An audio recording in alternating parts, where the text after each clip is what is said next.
مشرق وسطی کی تازہ ترین صورتحال جو ڈیولپ ہو رہی ہے اس پر بات کریں گے۔ سب سے اہم چیز یہ ہے کہ شیرین کے واشنگٹن میں کیا ہو رہا ہے، امریکنز کیا سوچ رہے ہیں، اور امریکی صدر ڈونلڈ ٹرمپ اور ان کے جو رفقا ہیں وہ کیا سوچ رہے ہیں۔ چونکہ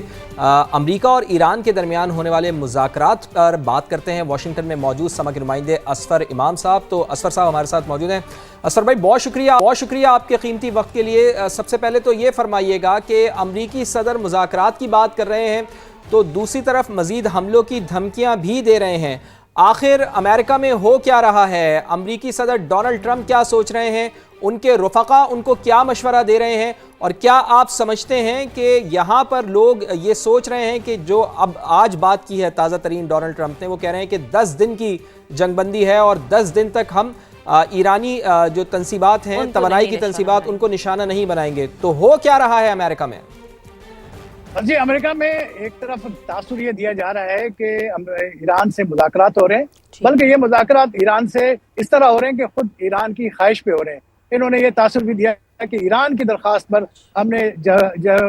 حملوں کی مدت میں مہلت میں اضافہ کیا ہے۔ تو یہاں اصل میں صدر ٹرمپ کی ایک مجبوری ہے کہ عوامی سطح پر ان پہ سیاسی سطح پر دباؤ بڑھ رہا ہے جنگ کے حوالے سے، کیونکہ جنگ کے اثرات تو بہرحال امریکہ میں ہے، مہنگائی میں اضافہ ہو رہا ہے، پیٹرول کی قیمتیں بڑھ رہی ہیں، اور پارلیمنٹ جو ہے وہ جنگ کے اخراجات منظور کرنے کے لیے تیار نہیں ہے۔ تو اس ساری تناظر میں صدر ٹرمپ جو یہ تاثر دے رہے ہیں کہ ہم نے جنگ میں کامیابی حاصل کی ہے اور وہ مزید کامیابی حاصل کرنے جا رہے ہیں، لیکن ساتھ ساتھ مذاکرات کر رہے ہیں۔ یہ تاثر دینا اس لیے بھی ضروری ہے کہ آج یہاں امریکہ میں اسٹاک مارکیٹ مکمل بیٹھ گیا نا، تو اس میں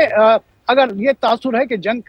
کے خاتمے کی عنقریب ختم ہونے کو ہے، جیسا کہ انہوں نے صدر ٹرمپ نے پہلے بھی اعلان کیا تھا کہ وہ جنگ چند دنوں میں ختم ہو جائے گی، تو اور اس طرح ختم ہوگی کہ امریکہ اس پہ کامیاب ہوگا، تو اس سارے تناظر میں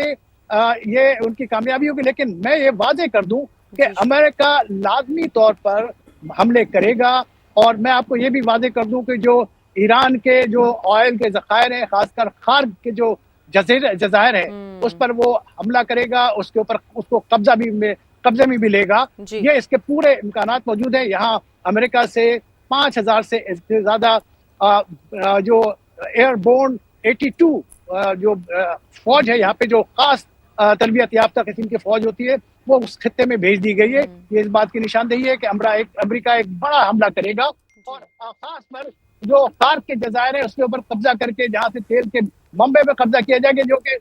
یو اے کی بھی خواہش رہی ہے کہ کسی طرح ایران سے اسے لیا جا سکے، اور آئل کے سطح پہ قبضہ ہوگا، اور ساتھ ہی وہ آبنائے ہرمز پہ بھی وہاں سے بیٹھ کے کنٹرول کر سکیں گے۔ تو یہ ضرور ہوگا، مذاکرات کے ذریعے ٹائم بھی لیا جا رہا ہے، لیکن ساتھ ساتھ یہاں امریکہ میں عوام کو بھی مطمئن کرنے کی کوشش کی جا رہی ہے کہ جنگ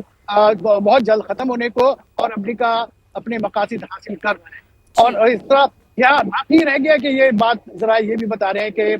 جو جنگ میں استعمال کرنے کے لیے جو گولہ بارود ہے یا انٹرسیپٹرز ہے، میزائل ہے، اس کی بھی کمی ہو رہی ہے، اس کو کمی پوری کرنے کے لیے بھی وقت درکار ہے۔ لیکن یہ سب ثانوی باتیں ہیں، اصل بات یہی ہے کہ امریکہ کے اندر خود عوامی سطح پہ جو مزاحمت ہو رہی ہے، اس مزاحمت کو مطمئن کرنے کے لیے، لوگوں کو مطمئن کرنے کے لیے یہ مذاکرات کی راہ اختیار کی گئی ہے۔ لیکن امریکہ اس خطے میں لازمی طور پہ وہاں پہ جائے گا، اور پورے آئل کے جو وسائل ہیں اس کے اوپر قبضہ کیا جائے گا۔ میری اطلاعات یہ ہے کہ امریکہ بالکل اسی طرح جس طرح عراق میں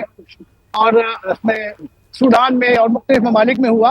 ایران کے اندر مختلف علاقوں میں مختلف لوگوں کی حکومتیں بن جائیں گی، مختلف لوگوں کی عملداری قائم ہو جائے گی، مختلف گروپ مختلف علاقوں میں دستیاب وہ ہوں گے، اور اس کے اثرات ظاہر پاکستان پہ بھی پڑیں گے۔ اور بلوچستان کی بات آتی ہے کہ بلوچستان کے راستے سے جب کچھ اپنے عزائم کی تکمیل کے لیے امریکہ اقدامات کرے گا، تو اس کے پاکستان کے اوپر بھی اثرات ہوں گے، اور ایک خانہ جنگی کی کیفیت پیدا ہوگی، جیسا کہ عراق میں ہوا ہے ماضی میں، اور سوڈان میں ہوا، آپ نے لیبیا میں دیکھا ہے، اور یہاں شام میں دیکھا ہے۔ تو وہ اسی طرح کی صورتحال